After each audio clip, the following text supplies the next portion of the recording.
Bueno, bienvenidos. Mi nombre es Valentina Lagos, soy docente del Departamento de Histología y Embriología y en esta ocasión vamos a hablar del tejido óseo, ¿sí?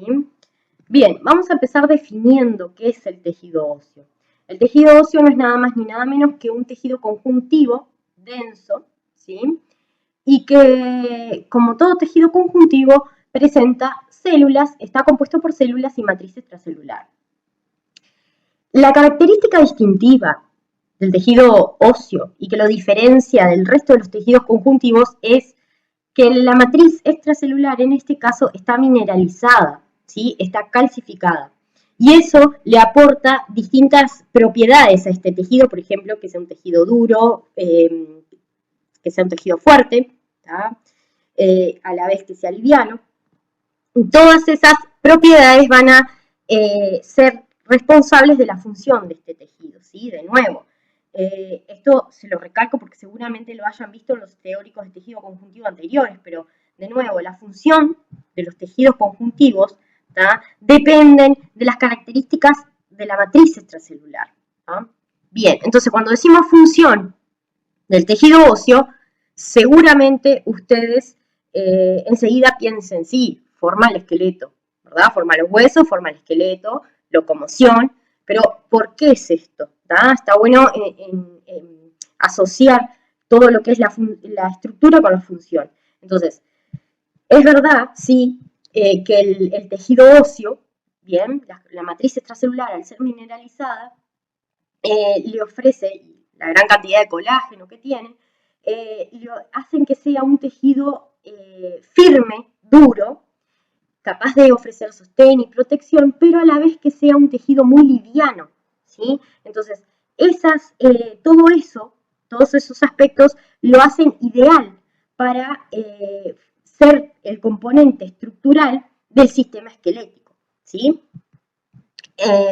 ¿Por qué hablamos de protección? Bueno, locomoción obviamente porque ofrece superficie para la inserción de músculos, sostén y protección de los órganos, ¿sí? Porque en el caso, por ejemplo, protege los órganos nobles, en el caso del cráneo está protegiendo a lo que es el cerebro, a la médula ósea, ¿sí? Y en la región torácica el corazón, el pulmón.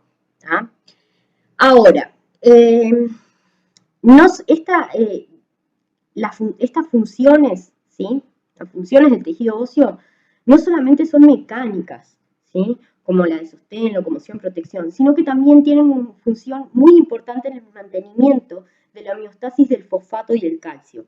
¿Y esto por qué? Porque dijimos que es una matriz que está muy mineralizada. Y eso hace que sea el depósito de minerales más grande del organismo. O sea, el principal almacén de minerales, de calcio del organismo, es el tejido óseo, ¿sí?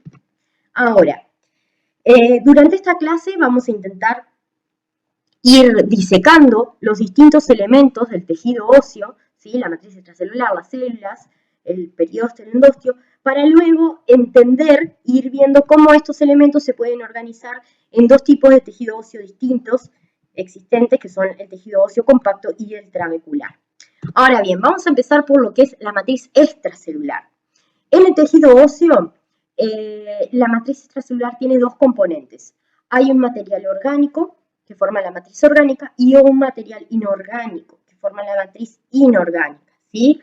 El material orgánico básicamente es aproximadamente el 35% de la matriz extracelular y la mayor proporción está representada por material inorgánico, aproximadamente el 65% de la matriz celular es material inorgánico, ¿sí?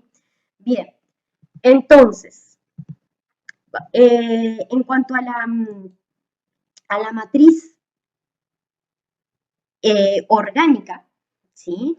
La matriz orgánica del tejido óseo, como vieron en los otros tejidos conjuntivos, la matriz orgánica está subdividida, ¿sí? En fibras y sustancias fundamentales. En el caso del tejido óseo, el sistema de fibras está representado en mayor medida por el sistema de fibras de colágeno, ¿tá? Del 90 al 50% de las fibras que presenta esta matriz es moléculas de colágeno. Y la mayor proporción de moléculas de colágeno que están representadas son en forma de colágeno tipo 1. ¿Se acuerdan que lo vieron con Rosana en tejido conjuntivo? Que las fibras de colágeno son esas fibras gruesas, grandes, que forman como esos haces bien gruesos, que son muy eosinófilos. Y si decimos que la mayor proporción del componente orgánico está representado por fibras de colágeno tipo 1, no nos tiene que extrañar que con una coloración de hematoxilina eosina el tejido óseo se vea eosinófilo, ¿sí? Por eso, porque las fibras de colágeno son muy eosinófilas. Lo mismo si utilizamos, por ejemplo, técnicas como el tricrómico de Cajal Gallego, que colorea de forma azul, colorea de color azul a las fibras de colágeno, ¿sí? Y por eso este tejido con esta coloración se ve azulado, ¿sí? Ahora, hay otra pequeña proporción de material orgánico, más o menos el 10 al 5%, está representado por proteínas más pequeñas, no colágenas, que forman en su conjunto la sustancia fundamental, ¿sí? Dentro de esas proteínas no colágenas, vamos a tener lo que son los proteoglucanos, que ustedes ya los conocen, ¿sí? ¿Se acuerdan que eran muchos glucosaminoglucanos unidos a una proteína central, que generalmente están muy sulfatados, que por lo tanto, tienen carga muy negativa, ¿sí? Los más comunes aquí en este tejido son el condroitin sulfato, el queratan sulfato y el ácido hialurónico. También otras proteínas que tenemos en este tejido son proteínas de adhesión, ¿sí? Por ejemplo, las osteocalcinas, ¿tá? Las osteonectinas, que sirven para unir los cristales de hidroxiopatita a los cristales minerales de la matriz inorgánica, a las fibras de colágeno, ¿sí? Y otro ejemplo también son las osteopontinas, que básicamente son proteínas que anclan a las células a la matriz extracelular. Otra pequeña proporción de proteínas que forman la sustancia fundamental son muchos factores de crecimiento y citoquinas. Las citoquinas son proteínas pequeñas que comunican, ¿sí? Que median la función celular, ¿verdad? Y dentro de esas citoquinas o factores de crecimiento, podemos encontrar, por ejemplo, proteínas típicas del tejido óseo, que son las proteínas morfogenéticas óseas, después vamos a nombrarlas más adelante, la BMP. También tenemos interleuquinas 1, interleuquina 6, ¿sí? Factores de crecimiento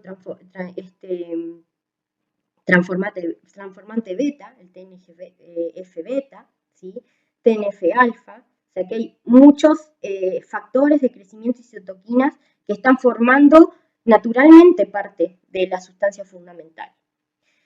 Bien, en cuanto a la matriz inorgánica, que es esto típico, ¿sí? O distintivo que tiene la matriz ósea, está representado por sales minerales en forma de hidroxiopatita, es decir, la mayor proporción de iones, de sales minerales que podemos encontrar son de fosfato de calcio, cristalizadas en forma de hidroxiopatita. No solamente son las únicas, obviamente, porque hay también magnesio, potasio, como ven acá, pero la mayoría es fosfato de calcio.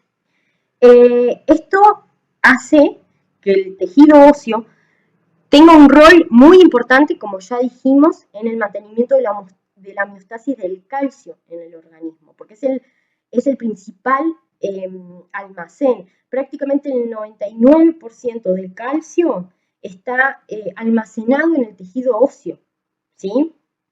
Y ese tejido óseo, ¿tá? Que es ese gran almacén de calcio,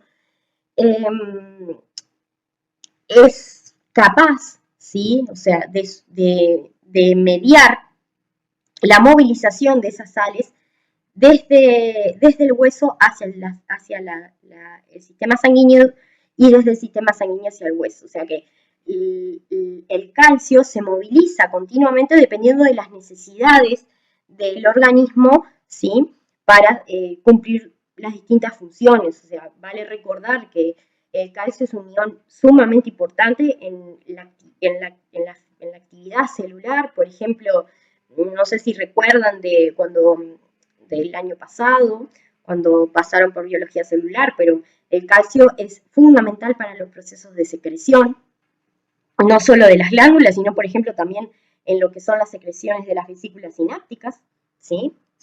Es fundamental. También es un ion que es sumamente importante para la contracción muscular, porque si no hay calcio no ocurre la contracción muscular. Para la coagulación también es importante, ¿sí? O sea que tiene una función bien importante en ese sentido el tejido óseo, ¿sí? O sea, recordar de nuevo, no solamente es un tejido que tenga funciones mecánicas, sino que también es un tejido que tiene funciones metabólicas muy importantes. Bien, tanto la parte orgánica como inorgánica del tejido óseo están sumamente regulados y están influidos bajo influencia de muchos reguladores metabólicos, de muchos factores metabólicos, hormonales y alimenticios, ¿tá? Por ejemplo, solamente para darles ejemplos, ¿verdad? Una dieta insuficiente en calcio, por ejemplo, en niños, una dieta insuficiente en calcio, o una dieta insuficiente en vitamina D, que es un factor clave para la absorción de calcio en el intestino delgado, ya sea por cualquiera de esas dos circunstancias, se genera lo que es el raquitismo, ¿verdad? Que en nuestro país no es un problema sanitario, pero en otros países subdesarrollados sí que lo es. ¿Ah? Y en el caso de adultos, las mismas deficiencias en estos alimenticias pueden generan algo similar a lo que es el raquitismo, pero que en el caso del adulto se llama osteomelasia. ¿Ah? Bueno, y también tenemos el caso de la ausencia de vitamina C en la dieta, lo que era, ¿se acuerdan cuando Rosana les comentó lo que era el escorbuto? Que antes era muy común, ahora no tanto, porque se sabe que consumiendo vitamina C se puede evitar, con una dieta alta en cítricos se puede evitar, pero esa enfermedad, ¿verdad? Que es la enfermedad del pirata, se le llamaba, es por la ausencia de vitamina C y, claro, lo que pasa es que la vitamina C es muy importante para la formación óptima de colágeno. Entonces, al no formarse correctamente el colágeno, siendo tan importante en esta matriz, no se forma correctamente y de esa manera tampoco se mineraliza correctamente el tejido. ¿Ah? Bien, ahora, básicamente existen dos grandes técnicas para estudiar el tejido óseo. Una de ellas, ¿sí?, es la técnica por descalcificación. En este caso, el tejido se expone a distintos ambientes ácidos, se disuelven los cristales y queda solo lo orgánico. Y esto permite el estudio de la organización de la matriz extracelular orgánica, de las células y de los vasos sanguíneos. Otra técnica, ¿sí?, también utilizada es la técnica por desgaste. En este caso, lo que ocurre es que todo lo orgánico y las células, los vasos y el material orgánico de la matriz extracelular se degrada y solamente queda la porción inorgánica.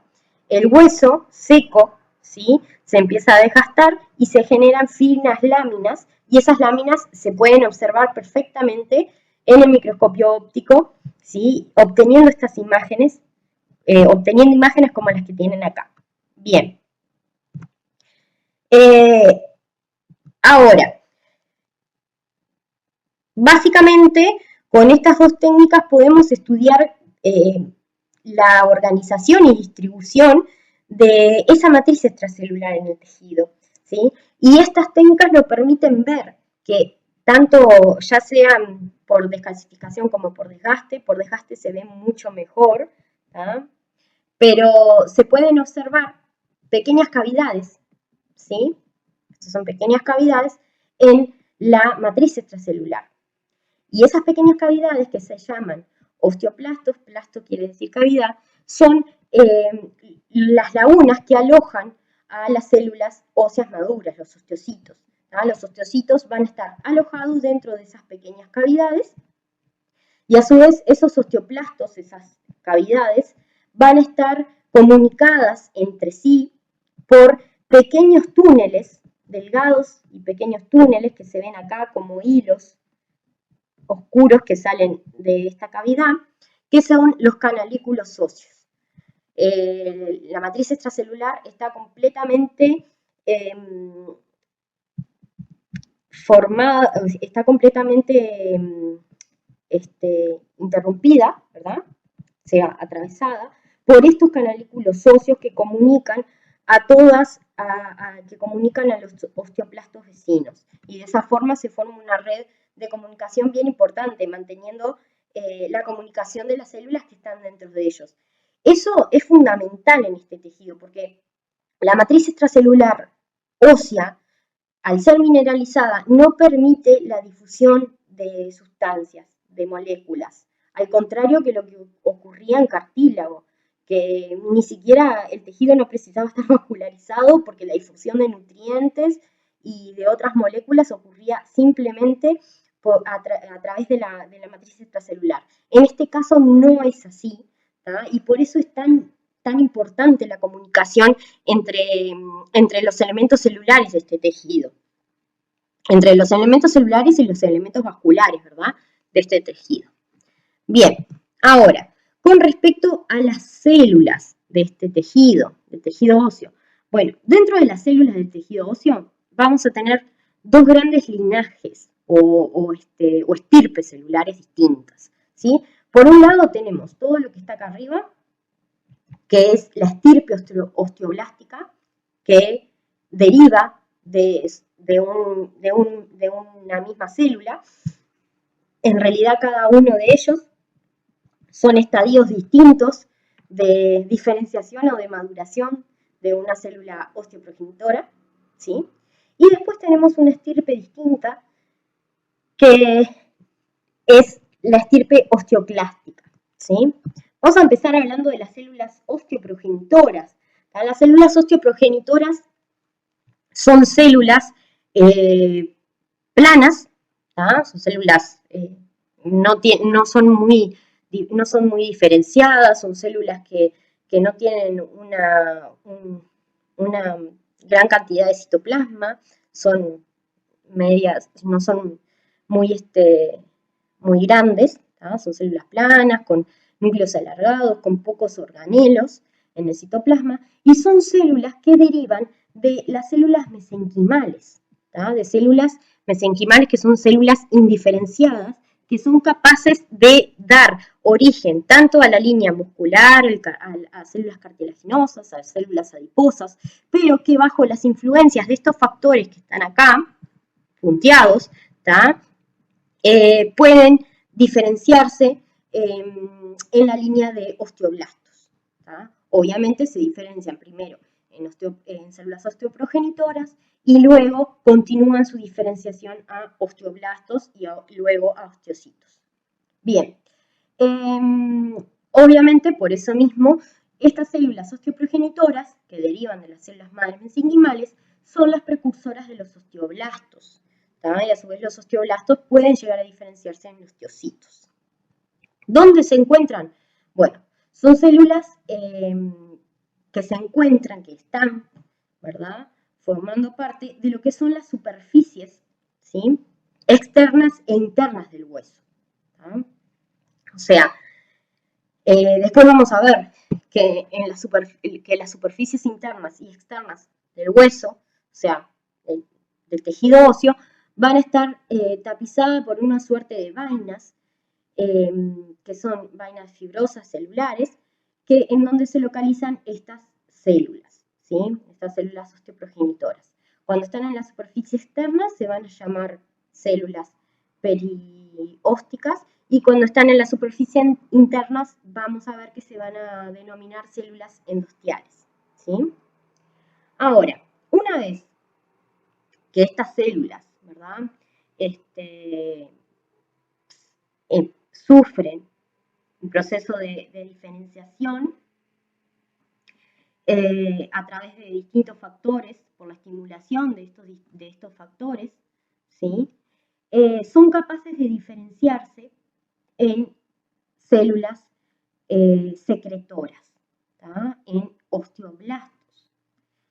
Los osteoblastos son las células que tienen como función principal la formación de todo lo que es la matriz ósea, ¿sí?, no solamente de los componentes orgánicos, sino que también son los responsables en comenzar y dirigir lo que es la mineralización de esa matriz ósea recién sintetizada. ¿Tá? Los osteoblastos, ¿sí?, cuando el hueso no está en una etapa de crecimiento o remodelación, aparecen como células planas, ¿sí?, que se llaman después células de recubrimiento y que son muy difíciles de distinguir de las células osteoprogenitoras. ¿Tá? Pero siempre los osteoblastos los vamos a encontrar en la superficie, o sea, no completamente embebidos en matriz extracelular, sino que van a estar localizados en las superficies del tejido óseo, ya sea la superficie de trabéculas, por ejemplo. Entonces, cuando están activos, estas células, los osteoblastos, son células cúbicas que se disponen en monocapas en la superficie del tejido óseo, ¿sí?, en las superficies internas del tejido óseo se disponen en monocapas, internas y externas también, por debajo de lo que es el periósteo, y se disponen en monocapas de esta manera. Estas células son muy basófilas, son células cúbicas, basófilas, muy polarizadas, ¿tá? Parece como estar, cuando están activas, parecen como estar suspendidas, y eso es porque la matriz extracelular inicial que secretan no está mineralizada, es una matriz que se llama matriz osteoide, y se tiñe mucho menos que la matriz mineralizada, por eso parece que estuvieran suspendidas.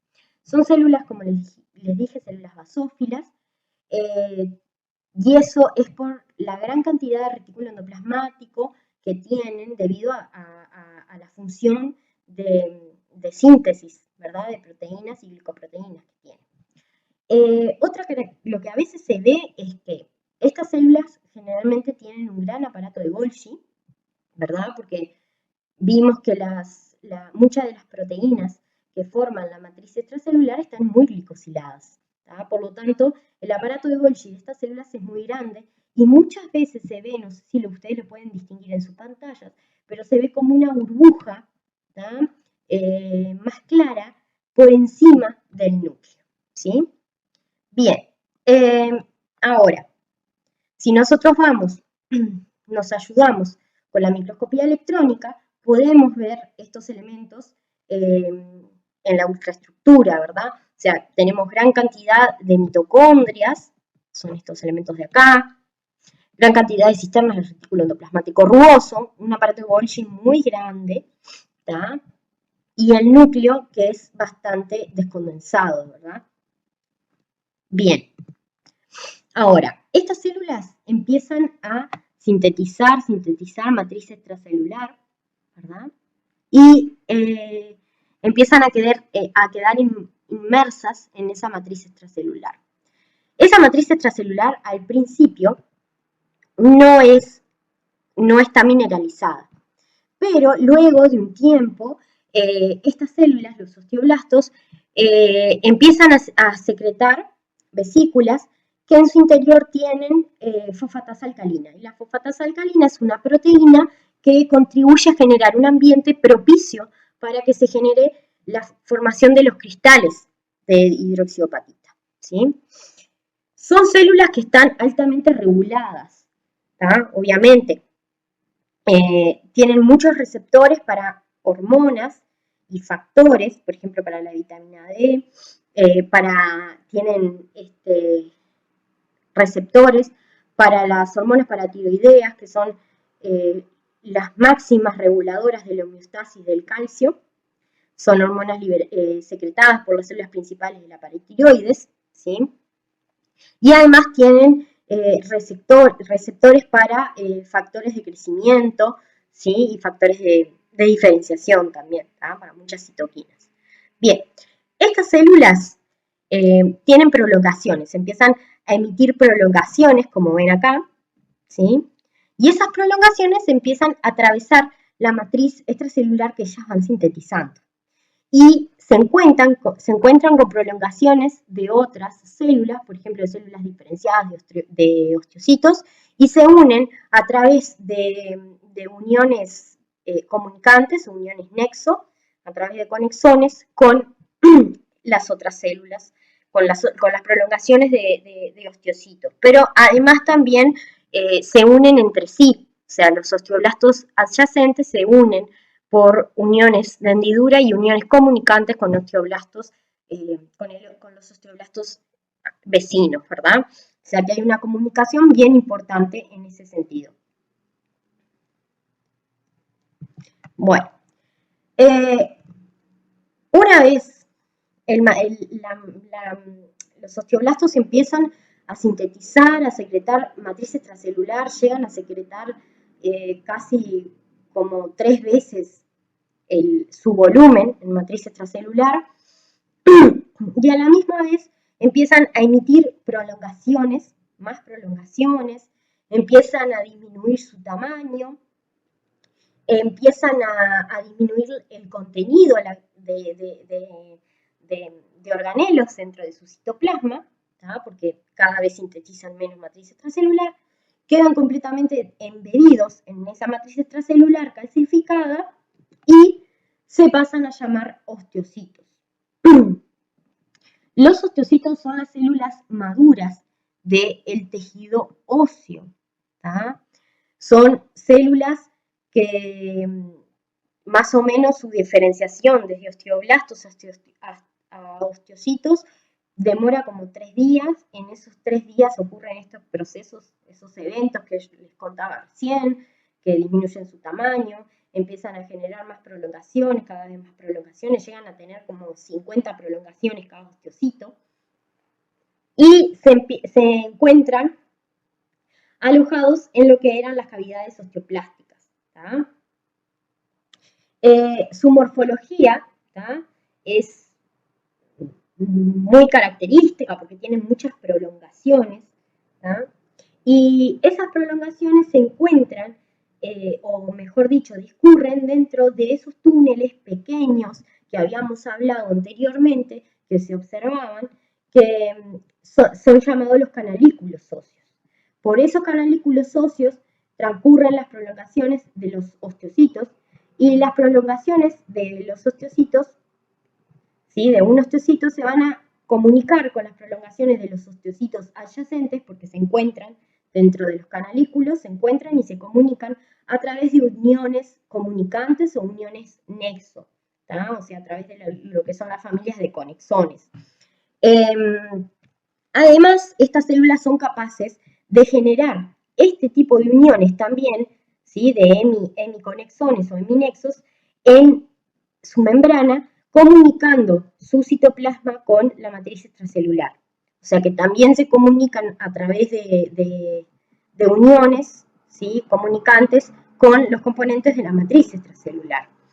Vean la abundancia de prolongaciones que puede llegar a tener la red de comunicación que generan de esta manera los osteocitos, que de nuevo no solamente están conectados entre sí, sino que también se encuentran conectados con las células, con las prolongaciones de los osteoblastos, que estén en ese momento activos.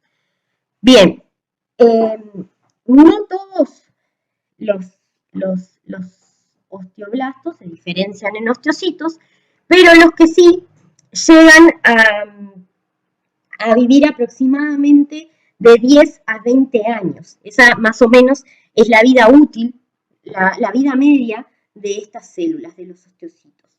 ¿Cuál es su función? Bueno, su función es el mantenimiento de la matriz ósea, ¿tá? O sea, porque si viven esa cantidad de tiempo, es lógico que no son células inertes, sino que son células que tienen un rol importante en el mantenimiento del ambiente en donde están, ¿verdad? Y eso es porque son capaces de sintetizar matriz extracelular, pero también son capaces de remover la matriz extracelular que está cercana a su superficie. Esto es la matriz extracelular osteoplástica y pericanalicular, ¿sí? Como ven acá en esta imagen que se ve muy bien, toda la matriz extracelular que está alrededor del cuerpo y alrededor de las prolongaciones es capaz de ser degradada por estas células.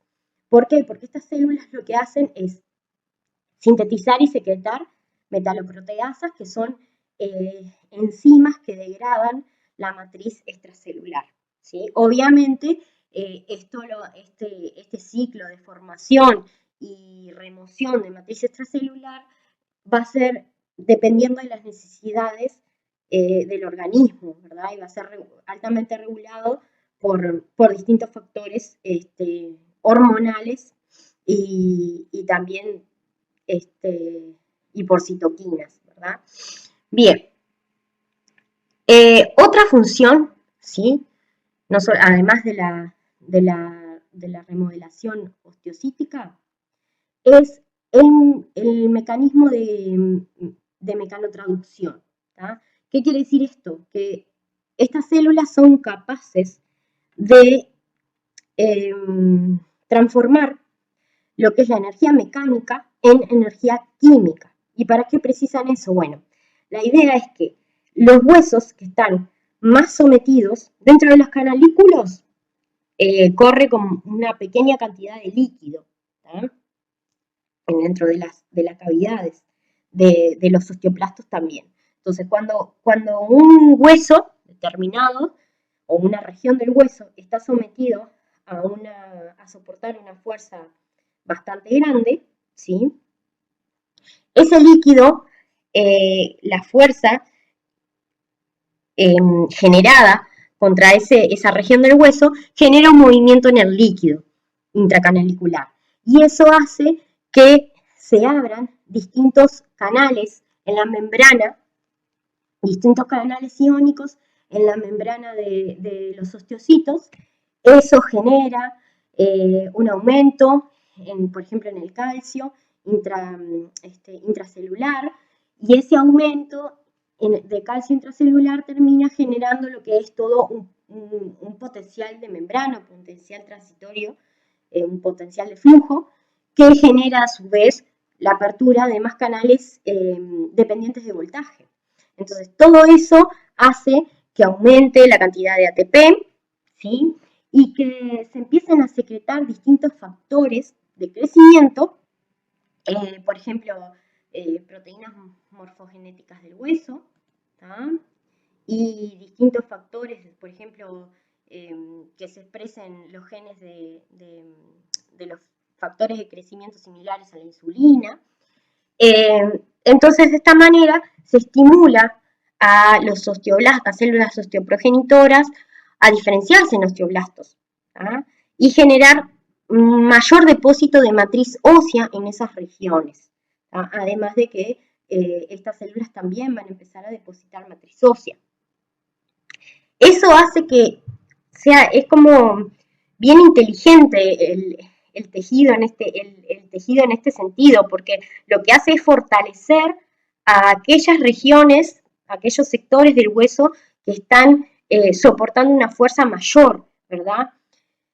Obviamente, si ustedes van al gimnasio 2, 3 días, no les va a pasar esto, pero en deportistas, por ejemplo, en deportistas que están sometidos, que levantan grandes cantidades de peso, como los levantadores de pesa y esas cosas, que durante el largo de su vida distintos huesos han tenido que soportar mayor fuerza que lo común.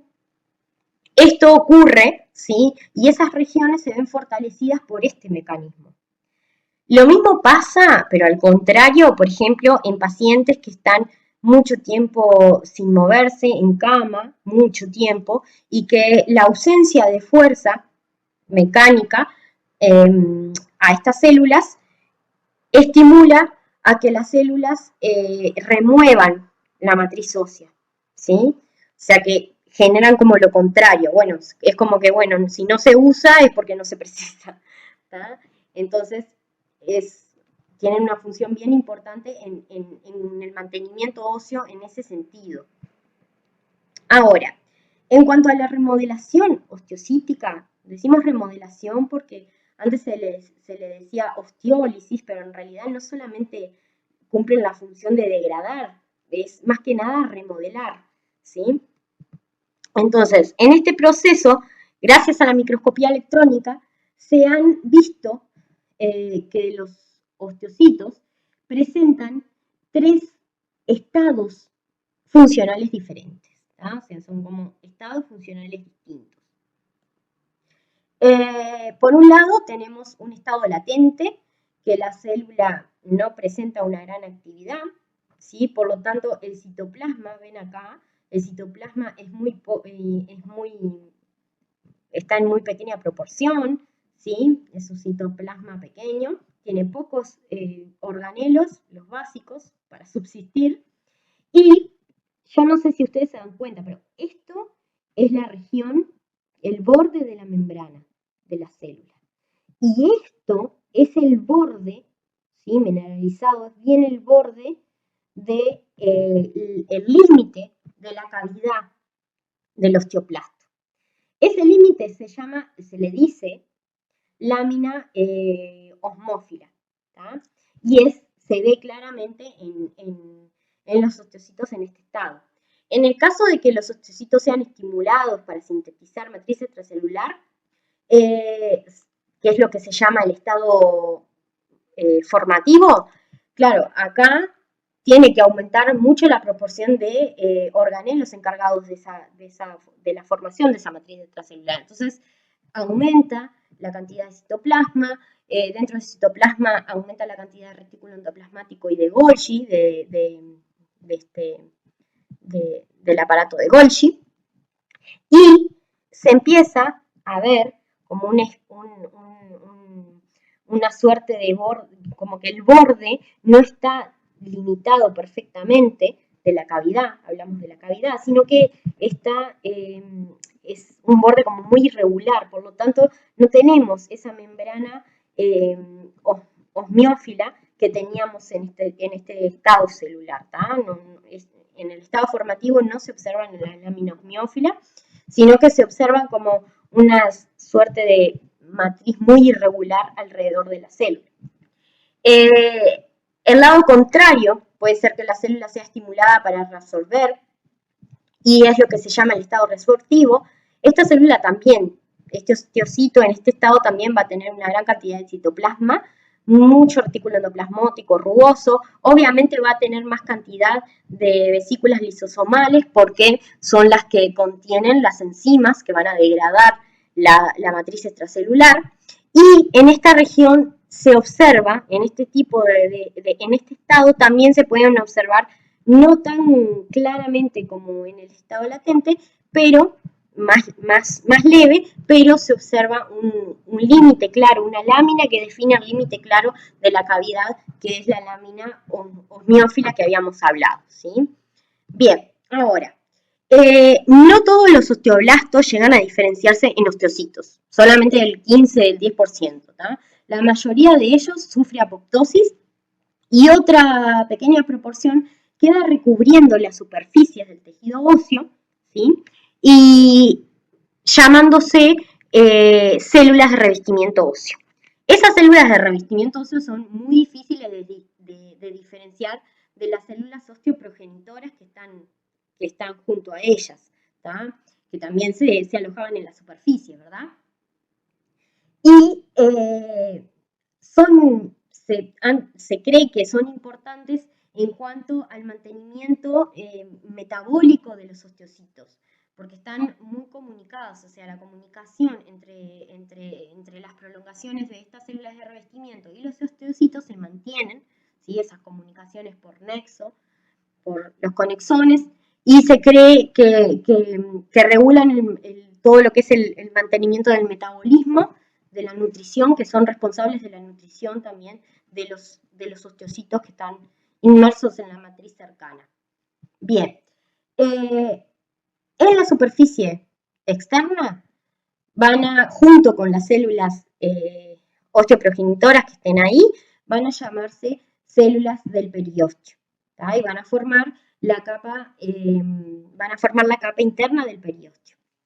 Y en las superficies internas o en las cavidades van a estar formando lo que es el endostio, ¿sí? Son células alargadas, planas, con un núcleo bien ovalado, sin mucho citoplasma, ¿tá? O sea que son muy similares morfológicamente desde el punto de vista morfológico a lo que son las células osteoprogenitoras. Bien, el otro linaje, el otro tipo de células que tenemos son los osteoclastos. Los osteoclastos no son del mismo linaje que los anteriores, sino que son células que derivan de células progenitoras hematopoyéticas, ¿tá? De células madres hematopoyéticas. Estas células, los osteoclastos, son muy fáciles de distinguir, ¿tá? En el microscopio, son muy fáciles de distinguir por su gran tamaño, son células muy grandes, muy eosinófilas, ¿tá? Y tienen una gran cantidad de núcleos, o sea, son células multinucleadas. Tienen muchos lisosomas, y eso es porque son células fagocíticas, o sea, su función es fagocitar. Participan en la resorción ósea, son las células de la resorción ósea, ¿tá? Y se localizan en el tejido, siempre se localizan en las superficies donde se está reabsorbiendo el tejido óseo, ¿tá? La matriz ósea.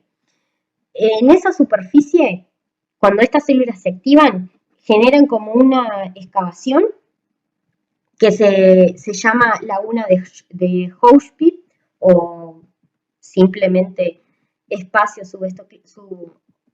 subostoclástico. Y esa región es muy importante porque es como que todas las proteínas lisosomales se concentran en esa región de manera de generar una degradación bien puntual. Bien.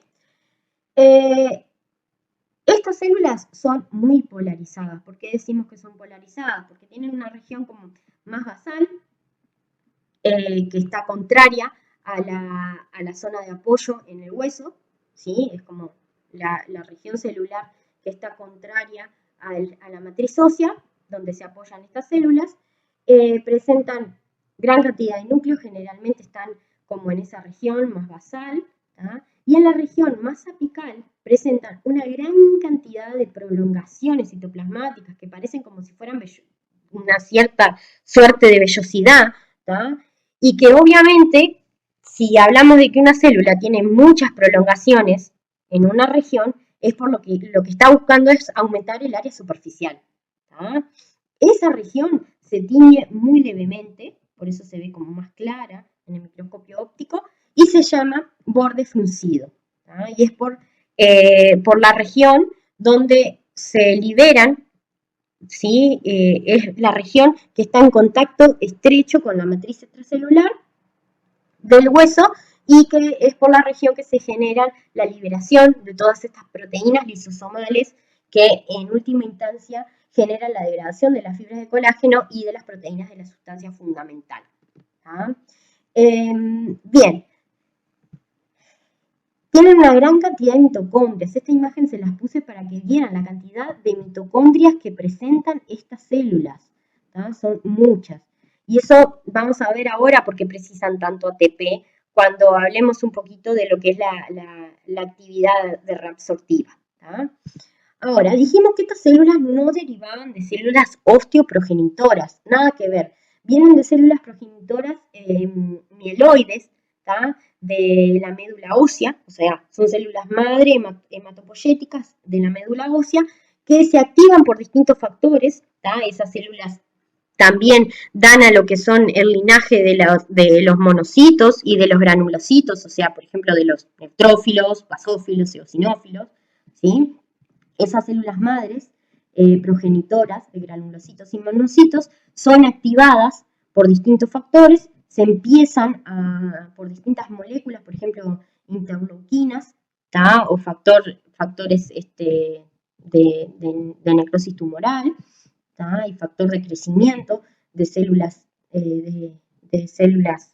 progenitoras de granulocitos y monocitos, se empiezan a fusionar, se fusionan, forman una célula multinucleada, todavía no diferenciada completamente, que es el precursor de los osteoclastos. Esa célula va a empezar a expresar una gran cantidad de factores de transcripción, por ejemplo, el CFOX o el NF-kappa-beta, y esa expresión génica va a generar que en la membrana citoplasmática expresen receptores que se llaman RAN, ¿sí? Y esos receptores son fundamentales para la activación de la terminación de la diferenciación y la activación de los osteoclastos, ¿sí? Esos receptores son estimulados, son activados cuando se unen a sus ligandos, a los ligandos de RANK. ¿Dónde están los ligandos de RANK? Bueno, ¿quién activa a esas células precursoras? Las células del estroma de la médula ósea. O sea, las células estromales de la médula ósea presentan en su superficie ligandos de RANK y de esa manera activan y terminan de diferenciar a los osteoclastos, pero también, por ejemplo, en el caso de inflamaciones en el tejido óseo, por ejemplo, los linfocitos T activos son capaces de expresar en su membrana el ligando RAN y también de sintetizarlos de secretarlos en forma soluble, activando de esa forma a los osteoclastos. O sea que en procesos inflamatorios habría una activación osteoclástica mediada por linfocitos T activos. Muchas veces eso no llega a ocurrir, o sea, los osteoclastos son frenados porque los osteoblastos sintetizan estas proteínas que son bloqueadores de los receptores RAN, ¿sí? En realidad bloquean a los ligandos, es como que secuestran al ligando del receptor, se llaman osteoprotegerinas, y son sintetizadas por los osteoblastos. De esta manera, al no unirse, al haber menos cantidad de ligando disponible, los receptores no pueden unirse a ellos y las células los osteoclastos no se pueden activar. Bien, ahora, una vez que se activaron, estas células que se diferenciaron adquieren, como les dije, una polaridad bien importante. Esa polaridad incluye que en la región basal van a expresar toda una gran cantidad de receptores, no solo los RANK, sino que también receptores, por ejemplo, calcitonina, que es una hormona que es sintetizada por las glándulas parafoliculares de la tiroides y que regula las concentraciones de calcio en sangre, de forma de que cuando hay mucho calcio en sangre, actúan para bajar ese calcio, ¿sí? Y obviamente van a inhibir la función de estas células, porque lo que ocurre cuando ocurre la remoción ósea es que el calcio queda disponible, se libera de los cristales y queda disponible para ir a el torrente sanguíneo. ¿Tá? Bien, en la región, por debajo de la región basal, hay se forma como un broche, ¿tá? Como un sellado, y esto es porque estas células, los osteoclastos, presentan un anillo como todo alrededor de su citoplasma en esta región, presentan un anillo, como un cinturón de actina en forma de anillo, de filamentos de actina. Esos filamentos de actina se unen a proteínas, por ejemplo, las integrinas, ¿tá? Proteínas como las integrinas, que a su vez las unen a las osteopontinas. ¿tá? De esa manera se sella el espacio entre la matriz extracelular y estas células. ¿sí? Y no puede pasar sustancias por esta región. ¿sí?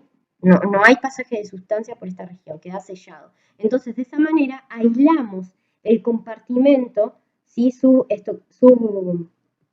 osteoclástico, para que todas las enzimas, todas las lisosimas que se liberen, puedan actuar de forma más concentrada en esta región y digerir la matriz extracelular. Esa región de sellado es bien importante. En el borde, ¿sí? En el borde festoneado. En el borde festoneado vamos a tener una gran cantidad de superficie, de área superficial, dada por la gran cantidad de prolongaciones que tenemos. ¿sí? Lo que ocurre, para que ocurra la degradación de la matriz, primero lo que tiene que ocurrir es que tiene que haber una descalcificación, ¿sí? O sea que se tiene que disolver los cristales en iones.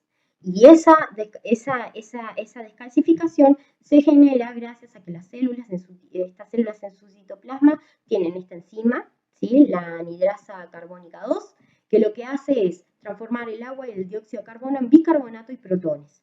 Y esos protones, ¿sí? hidrolizados, se liberan se transportan a través de proteínas de canales, de bombas, dependientes de la hidrólisis de ATP, hacia el espacio que queda por debajo del borde. ¿sí? De esa manera se genera un ambiente ácido, el pH llega hasta 4 o 5, y se genera un ambiente ácido para que los iones los cristales se puedan ir disolviendo. Estas bombas requieren una gran cantidad de ATP para funcionar y es por eso que estas células tienen muchas cantidad de mitocondrias en su citoplasma. ¿sí? Son células muy activas que precisan del ATP para hacer funcionar toda la batería de bombas iónicas que tienen en su membrana basal, ¿verdad? Formando el borde festoneado. Bien, una vez que está el ambiente ácido, que disolvió todos los minerales, ahora sí se puede degradar el colágeno, ¿verdad? Y la sustancia fundamental, las proteínas de sustancia fundamental. Entonces, lo que ocurre es que estas células liberan, ¿sí? enzimas que degradan a las proteínas de la matriz, a la matriz orgánica, como por ejemplo la catepsina y las metaloproteasas 9, la metaloproteasa de la matriz 9, y lo importante también es que el pH ácido contribuye a la activación de estas enzimas, porque estas enzimas son enzimas lisosomales, que funcionan, o sea, se activan a pHs ácidos, ¿sí? Y de esta manera se genera la reabsorción de la matriz extracelular. Bien, todo esto ocurre normalmente, o sea, hay reabsorción porque el tejido óseo es sumamente dinámico. Capaz que ustedes lo ven al tejido óseo como cuando ven un hueso, ven algo inerte, rígido, duro, que no parece tener mucha vida, pero en realidad es sumamente dinámico, continuamente se está remodelando, continuamente se está degradando y formando matriz extracelular nueva, ¿sí? Entonces, ese equilibrio, el equilibrio entre la actividad osteoclástica y la actividad osteoblástica sintetizando matriz extracelular, está muy regulado y cualquier factor que haga que ese equilibrio se rompa puede generar distintas enfermedades. Por ejemplo, en el caso de la osteoporosis, que hay una actividad mucho mayor de los osteoclastos, ¿tá? Los osteoclastos son activados y no hay tantos elementos que frenen su activación, ¿sí? Entonces, la osteoporosis, que como lo dice la palabra, son poros en los huesos, es dada por eso, por un aumento de la actividad osteoclástica, ¿sí? Que genera que las trabéculas, que el tejido óseo tenga como mucho menos densidad ósea, ¿sí? Y sean mucho más débiles estos huesos. Esto es muy común en mujeres promenopáusicas porque el estrógeno es algo que protege, inhibe. El estrógeno lo que hace es inhibir a la activación mediada por los linfocitos T activos de los osteoclastos. O sea, como que frena, hace que los linfocitos T activos no sinteticen el ligando de RAN y por lo tanto no activen a los osteoclastos. ¿tá? Entonces, en esos momentos, bajo esas circunstancias, con la pérdida con la venida de la promenopausia, ¿verdad? Bajan mucho los niveles de estrógeno de golpe y eso muchas veces genera este tipo de enfermedades, ¿verdad? Bien. Ahora, un elemento sumamente importante en el mantenimiento del tejido óseo es el periósteo y el endósteo. O sea, el tejido óseo tiene, tanto en su región interna como externa, una vaina que en el caso del periósteo, que está en la superficie externa, forma como una suerte de cápsula y que está formada por dos capas, ¿sí? La superficie externa del hueso, el periósteo forma una capa externa, fibrosa, muy vascularizada, y una capa interna, osteoprogenitora, que se llama, que contiene células de recubrimiento óseo y células osteoprogenitoras. En la superficie interna, o sea, en las cavidades y en la superficie interna del tejido óseo, está lo que se llama endostio, que es otra vaina de tejido conjuntivo muy fina, que está formada por células de recubrimiento óseo y células también osteoprogenitoras. ¿Sí? Bien. Ahora, una vez que se forma el tejido óseo por osificación, o sea, en el primer momento que se aparece, que las células mesenquimales empiezan a diferenciar en células osteoprogenitoras y en osteoblastos, se genera lo que es el tejido óseo inmaduro, que es el tejido óseo que está formando la mayor parte del esqueleto del feto, y ese tejido óseo inmaduro, la disposición de sus elementos es muy irregular, ¿sí? Es un tejido óseo que de una construcción muy rápida, o sea, se genera muy rápidamente, pero sus células y su componente orgánico, sus fibras, están distribuidos al azar. Por lo tanto, es como mucho más débil, no ofrece una resistencia tan grande.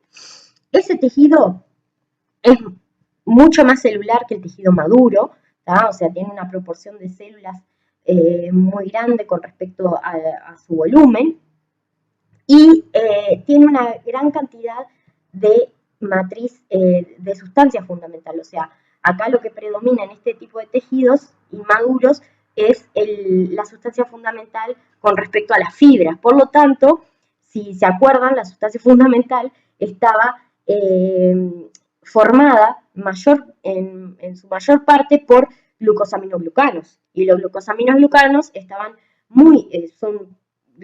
son proteínas glicosiladas que tienen una alta cantidad de gruposulfato, o sea, están muy sulfatados, tienen una carga muy negativa, y por eso es que este tipo de tejidos se tiñen más con hematoxilina, ¿sí?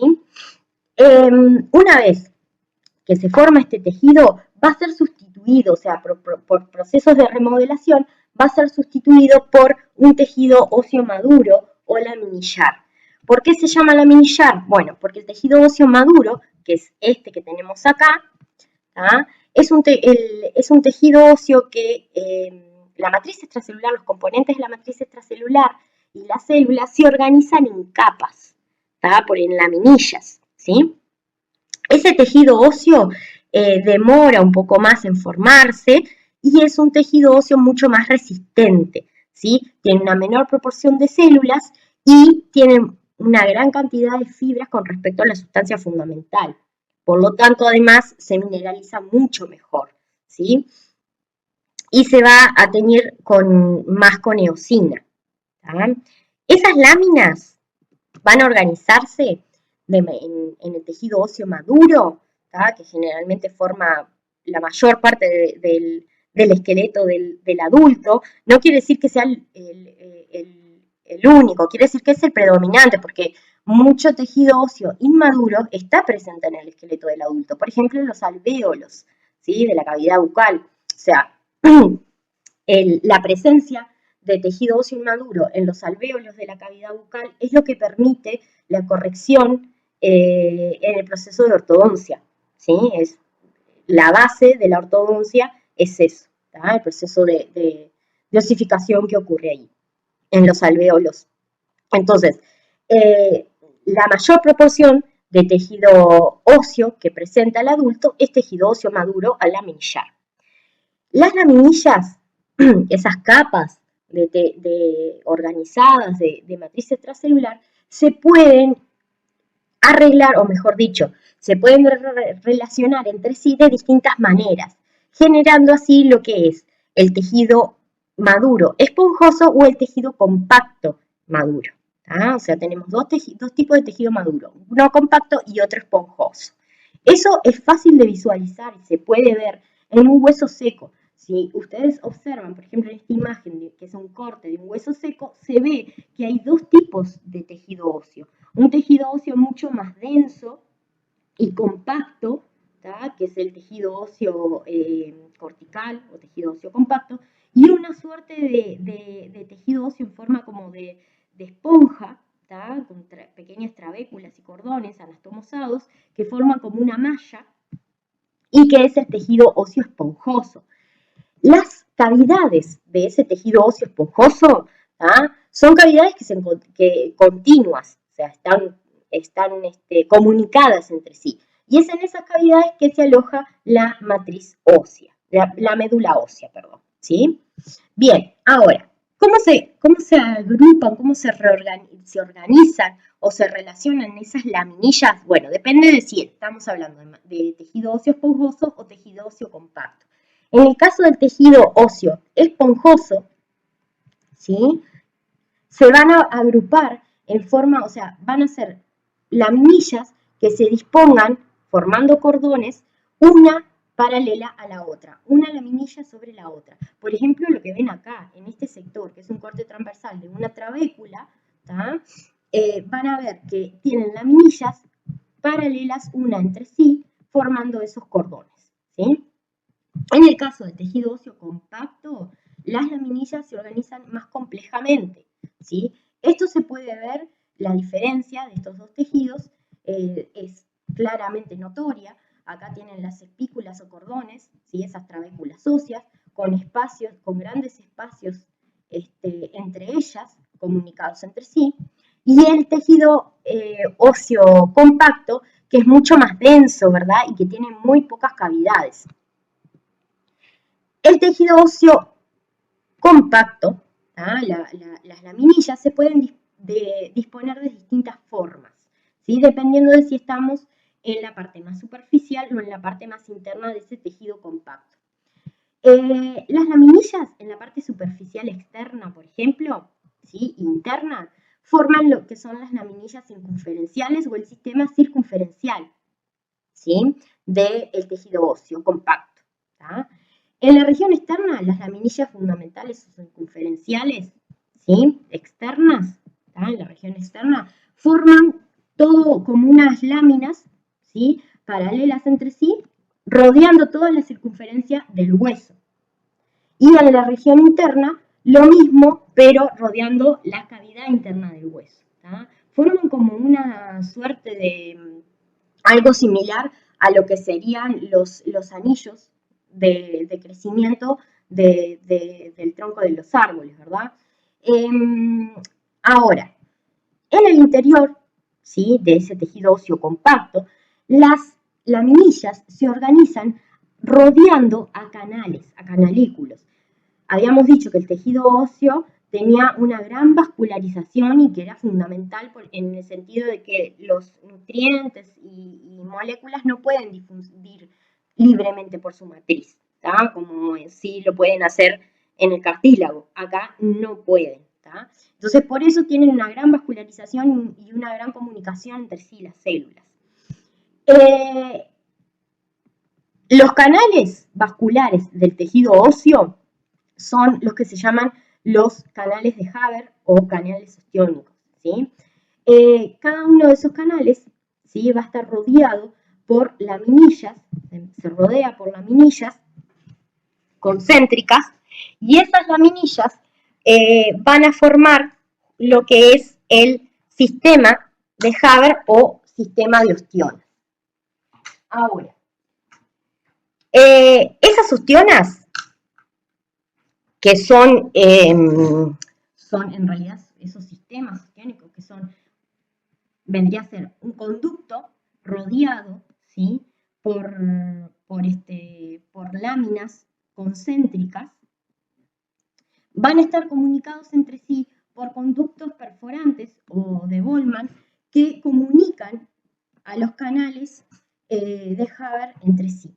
¿tá? De esa manera, los vasos sanguíneos que entran por los conductos de Boltzmann, ¿sí? a partir de los agujeros nutricios o mismo por las arterias del periósteo, van a atravesar todo lo que es la matriz ósea, van a ramificarse en los conductos de Haber y van a seguir ramificándose y comunicando los conductos de Haber entre sí.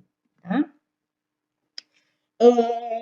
Bien, esos sistemas de Haber que dijimos ya están compuestos por un canal central y láminas concéntricas. Si las miramos transversal, en un corte transversal, nos hace acordar como un corte transversal de cebolla, que es una capa alrededor de la otra.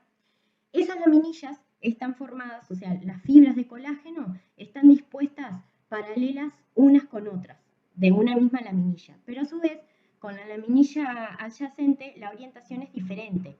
¿sí? Si notan acá, ¿tá? Eso lo notan en este esquema. Y eso le da una gran resistencia a estas ostionas. Y a su vez, estas ostionas, el eje mayor está dispuesto paralelo al eje mayor del hueso. ¿tá? O sea que siguen la dirección, el mismo eje del hueso. Bien, entre una ostiona y la otra vamos a tener como un sistema que se llama sistema intersticial, que en realidad son reflejo de la continua remodelación que tiene este tejido. ¿sí? Continuamente se van formando nuevos sistemas de Haber o ostionas y se van degradando otros. Y el sistema intersticial no es nada más ni nada menos que remanentes de ostionas anteriores, ¿tá? separadas, obviamente, por una lámina que se llama lámina de cemento que las separa de las ostionas formadas.